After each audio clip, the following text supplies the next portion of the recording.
Aujourd'hui, je suis en compagnie de Orlan et Pascal Lothar. Bonjour. Bonjour. Bonjour. Alors, comment s'est passée la création de votre affaire ? Alors, notre affaire s'est créée en même temps que notre exploitation agricole. Ça semblait évident pour nous de créer le point de vente en même temps que d'officialiser notre exploitation agricole. On produisait des cochons, qu'on produit toujours, des châtaignes et un peu de maraîchage. Et on avait envie de suivre nos produits sans forcément passer par le marché. On avait vraiment envie de rencontrer les clients et de leur expliquer ce qu'on faisait. Et c'est vrai qu'il y a tellement de qualités différentes sur le marché qu'on avait envie de défendre notre terroir. Et donc ça nous a semblé évident de trouver un joli local pour faire un point de vente. Voilà. D'où vous est venue l'idée de faire de la restauration ? Alors, au début, on avait juste un seul plat du jour, et c'était très simple. Et je dirais que c'est venu naturellement. Déjà, on a eu certains salariés qui se sont beaucoup investis. Et on a rencontré aussi des chefs, on a rencontré des gens, on a été en formation, on a pu acquérir des savoir-faire, on a été jusqu'à passer des diplômes en restauration pour ça. Voilà, c'est toujours par rapport au produit, on avait envie de le valoriser, on avait envie de le suivre jusqu'au bout et de faire plaisir aux gens en leur montrant que du cochon c'est pas simplement du cochon, de montrer tout ce qu'on pouvait faire avec des cèpes. Et voilà, c'était la suite logique. On aurait pu faire une table d'hôte à la ferme, mais c'est vrai qu'elle était un petit peu trop isolée. Et donc c'est pour ça qu'on est venu sur la place d'Anote, parce que l'opportunité s'est présentée aussi. Donc vous possédez une boutique, et que peut-on acheter dans cette boutique ? Alors, dans la partie boutique, vous allez trouver des produits tout à fait différents, parce qu'on travaille qu'avec des petits producteurs. Et par rapport à la saison, par rapport à leurs possibilités de livraison, par rapport aussi, quand on se promène, on arrive parfois à faire du covoiturage, on va dire, de produits. Donc on arrive à se débrouiller pour avoir quelques produits. Vous allez pouvoir trouver aussi bien de la bière, des jus de fruits, des fruits et légumes, des confitures, des fromages, des foie gras, toutes sortes de tout ce qui va pouvoir être proposé dans le secteur. Voilà, tout ce qui va bien sûr, c'est toujours issu du monde agricole local. C'est pas évident de trouver toujours la même chose, puisque ce sont que des toutes petites productions. Alors justement, comment se passe votre travail du côté boutique avec les producteurs ? Alors, je dirais que ça s'est passé presque tout seul, parce qu'au début, on n'était que 2 ou 3, et petit à petit, les gens se sont arrêtés, soit pour les producteurs, soit pour y manger, soit pour venir nous rencontrer, et ils se sont dit pourquoi pas. Nous, certains produits nous ont vraiment charmés, on s'est dit qu'il fallait les transformer, qu'il fallait les mettre dans nos assiettes. Je dirais que sur la place d'Anote, des fois le matin c'est vraiment animé, parce que quand on a ce genre de rencontre entre producteurs, ça peut être très très sympa autour d'un café. Et s'il y a des clients au milieu, franchement je pense qu'on a un très joli métier et qu'on fait sans arrêt des nouvelles rencontres et on a la chance de goûter toujours des bons produits, quoi. Voilà. Envoie du local et du bio, des produits simples pour nos marmots. Alors, vous proposez également une restauration. Que proposez-vous ? Alors, la restauration va être à l'image de la boutique et de la production locale agricole. On travaille donc que à l'ardoise. On n'a pas de carte fixe, puisque oui, on n'a aucun congélateur, donc forcément on est obligé de travailler qu'avec du frais. On propose tous les jours des plats végétariens, au moins un, parce que ça nous plaît aussi. Et sinon, on travaille uniquement la truite au niveau du poisson, puisque la seule production de poisson ici, c'est la truite. Et sinon, on va travailler de l'agneau ou du cochon, essentiellement. Il nous arrive parfois d'avoir quelques volailles, mais la production du coin est quand même assez faible, donc c'est plus rare. En ce moment, par exemple, on fait des œufs minutes à la truffe, puisqu'on a réussi à avoir de la truffe de Puget, donc il y a une quinzaine de minutes. On travaille les poireaux d'Indira qui sont d'Amira. Voilà. Les gnocchis, par exemple, on les fait nous-mêmes, donc ça c'est réglé. La pomme de terre, elle vient de Méhaï, sous le pays d'Anote, d'Entrevaux. pour le plus loin. Notre cochon, naturellement, mais bon, ça, c'est les habitués le connaissent. Ce sont des bestioles qu'on tue plus âgées que la moyenne, donc on va avoir des cochons de 200 kilos au lieu de 80. Donc on aura des côtes de porc qui seront anormalement grandes, on va dire, et le goût est particulier. C'est vrai qu'on a oublié, le consommateur est souvent surpris, et on a oublié ce que c'est que du cochon. On a tellement l'habitude d'avoir du cochon plus jeune que c'est pas évident. C'est quoi la différence à ce niveau-là ? Le goût est complètement différent. On a l'habitude la plupart des Français ont l'habitude du cochon comme étant une viande de base sans goût particulier. C'est une viande. Et on y met une sauce pour que ça puisse avoir un goût. Notre cochon grillé suffit. Si vous voulez une sauce, je vous la fais volontiers. Je la mets d'ailleurs à côté. Une petite sauce au miel avec des noisettes, ça peut être pas mal du tout. Mais le cochon lui-même suffit. Et ça, je suis toujours ravie de le faire découvrir à beaucoup de clients. Alors, vous proposez une assiette pays gourmand. Quelle est la particularité de ce plat ? Alors, ça, c'est ce que propose le label Pays Gourmand, c'est qu'on ait une assiette Pays Gourmand. Notre problème à nous, c'est qu'on travaille qu'avec ça. Donc, toute notre ardoise est basée là-dessus. Et comme on a cette liberté de travailler à l'ardoise et pas à la carte, quand on n'a plus de produit local, on change de produit. Si on n'a plus d'agneau, on fait du cochon. Si on n'a plus de cochon, on servira que du végétarien ou on passera à la truite. Mais toutes nos assiettes sont pays gourmands. Donc c'est difficile de répondre à la question. On ne mange que local chez vous. Voilà. Quelles sont vos spécialités ? Alors évidemment, tout ce qui va être autour du cep. Vous vous les procurez où ? Alors, à Méhaï, certains à Fugeret, voilà, quand vraiment il y a une grosse demande, mais c'est toujours dans la forêt de Méhaï ou de Fugeret. On a la chance de ne pas avoir besoin d'aller en chercher ailleurs. C'est vous qui allez les cueillir ? La famille entière, oui. C'est ça. Après, dans nos spécialités, j'ai appris des choses en école de cuisine, mais c'est vrai que les classiques des trois ceps, c'est quand même les plats traditionnels du pays Gaveau. C'est ce qu'on a mangé depuis toujours. Ça va être l'adobe.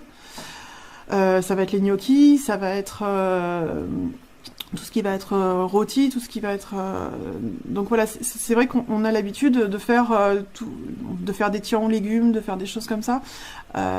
C'est une cuisine... je pense que c'est une cuisine simple mais généreuse. Et même si depuis, on essaye de se raffiner un peu et d'aller chercher... de soigner nos présentations, on reste sur une base authentique et traditionnelle, parce qu'on y tient. Possédez-vous un site internet ? Ah, malheureusement, non, on y travaille. Mais c'est vrai qu'on est plus doué avec la terre qu'avec l'informatique. Mais ça viendra. Alors, quels sont les projets avec ce site internet ? Alors, l'idéal serait qu'on puisse arriver à mettre nos produits en vente sur ce site. On avait fait une expérience qui a échoué parce que techniquement parlant, il faut vraiment qu'il soit bien. Il faut qu'on puisse changer nos produits régulièrement, puisque dans la boutique, les produits changent. Donc, il faudra que sur le site aussi. Donc, on ne fait que... C'est un projet qui revient chaque hiver. On est en train d'y travailler là-dessus. Il n'est pas encore sorti. Je ne sais pas si on arrivera à le faire d'ici la saison, parce que ça présente de grosses contraintes techniques et qu'on n'est pas des informaticiens, mais on garde espoir. Alors, vous êtes labellisé Clé Verte. Que signifie ce label ? Alors, le label Clé Verte, on a passé un audit l'année dernière et donc on a obtenu le label cette année. C'est très intéressant pour nous, donc ils nous ont récompensé pour notre engagement écologique. Ça veut dire que on gère nos déchets, bon mais ça c'est depuis le départ, parce que tout ce qui va être alimentaire, épluchure de légumes, pain sec, etc., ça va retourner pour l'alimentation des cochons. Ensuite, on utilise que des produits d'entretien qui sont d'origine bio ou alors tout simplement naturels, parce qu'on fait attention aussi à nos dépenses. Et on utilise beaucoup de vinaigre et des produits comme ça pour entretenir notre cuisine. Alors c'est sûr que ça demande un peu plus d'entretien, la cuisine d'un restaurant, qu'une cuisine ménagère. Mais si c'est fait régulièrement, on y arrive. On a aussi, dans ce label, donc on a aussi un volet gestion de l'eau qui est importante. Donc on forme le personnel à ça pour pas qu'il y ait trop de gaspillage, parce que si le problème aujourd'hui de la gestion de l'eau est encore faible, je pense que ça va pas s'arranger.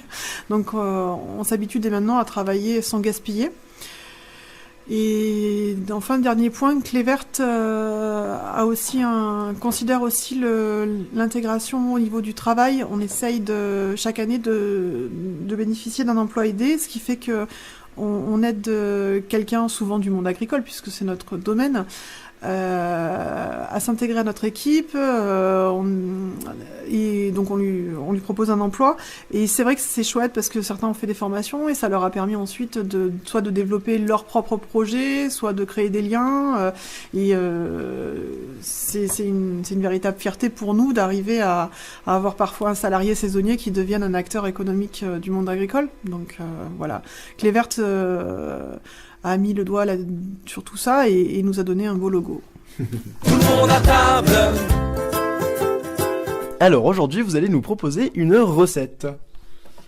Alors une recette, on va prendre la plus classique qu'on a fait un petit peu évoluer, mais pas plus. On va parler de notre daube, donc c'est la daube de cochon. Alors sauvage ou non, parce que moi j'ai appris à la faire avec du sanglier, ce qui semble évident, puisqu'au début à Méaille, la viande principale c'était l'objet de la chasse.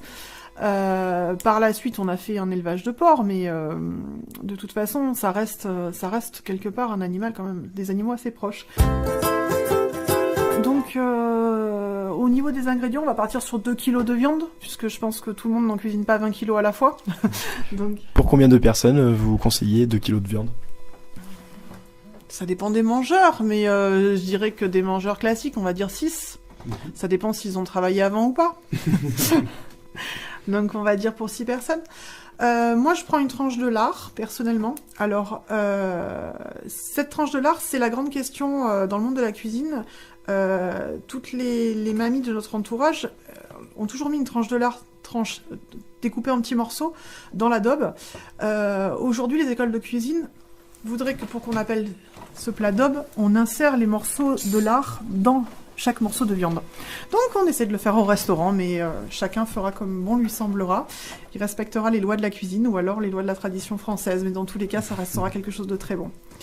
Voilà. On a... moi j'aime bien mettre pas mal d'oignons, donc je prends 2 oignons de belle taille. J'y mets 3 gousses d'ail, évidemment sans germe. On le reprécise parce que il m'arrive encore de voir des commis quand ils arrivent de laisser ça. On laisse pas le germe dans l'ail, quoi qu'il arrive. Les graines germées, c'est très bon, mais le germe dans l'ail, c'est pas bon. Donc, moi, j'y mets 4 clous de girofle, 4 belles carottes, du sel, du poivre en grains.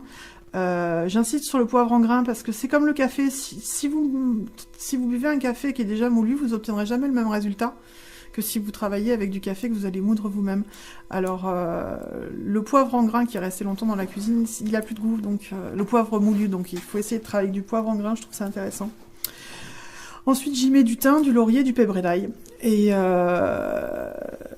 chez nous, l'indispensable, c'est le zeste de l'orange. Alors, avant, elles étaient mises à sécher à la fin de la saison parce qu'elles venaient souvent de la région niçoise. Aujourd'hui, c'est plus facile de faire venir 2-3 oranges de la région niçoise qu'il y a 50 ans. Donc, on y met à peu près le zeste d'une orange. On enlève bien le zeste blanc dessous pour éviter l'amertume. Et j'aurais besoin d'environ 1 litre de vin rouge. J'en mets pas plus parce qu'il faut la couper un peu pour que la daube soit pas trop forte, que ça ressemble pas à un civet. Ça me semble indispensable. Et un petit verre d'une liqueur aromatique. Si vous avez réussi à la faire vous-même, c'est encore mieux. Voilà. Une fois que vous avez tout ça, donc on va couper cette viande en gros dés pour pouvoir y placer ou non le fameux morceau de lard qui fait tant de polémiques dans le monde de la cuisine.